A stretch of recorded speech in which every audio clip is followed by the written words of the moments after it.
ہم کچھ لوگوں کی زندگی میں دھاگے کی طرح ہوتے ہیں، جب تک ٹیک رہے وہ ساتھ رہتے ہیں، جہاں ذرا سا الجھے اور سلجھانے کے بجائے توڑ دیتے ہیں۔ بہت سی غلطیاں ہوئی زندگی میں، لیکن جو غلطیاں لوگوں کو پہچاننے میں ہوئی ان کا نقصان سب سے زیادہ ہوا۔ کسی کے ساتھ غلط کر کے اپنی باری کا انتظار ضرور کرنا، کیونکہ آہ کا تپڑ چہرے پہ نہیں روح پہ لگتا ہے۔ حقیقت پھر یہی ہے کہ تک جانے کے بعد انسان سٹیج پر آ ہی جاتا ہے، جس کا جیسا سمجھنا ہے سمجھو، اب جس کو جیسے لگتی ہوں ویسے ہی ہوں میں۔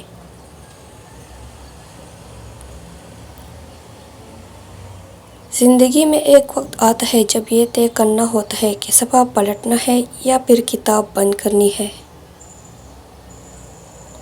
زندگی نے دو باتیں ضرور سکھا دی ہے۔ نمبر 1، اپنے آپ میں خوش رہنا۔ نمبر 2، اللہ کے سوا کسی سے کوئی امید مت رکھنا۔